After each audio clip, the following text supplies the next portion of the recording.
undesirable trees is what we've done. We've tried to create a savanna.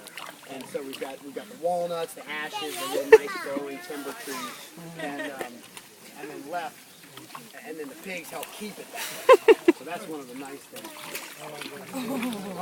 Well, maybe we can take all that out there. Sure. How old are these pigs? What's that? How old are they? These pigs are probably about, 6 months?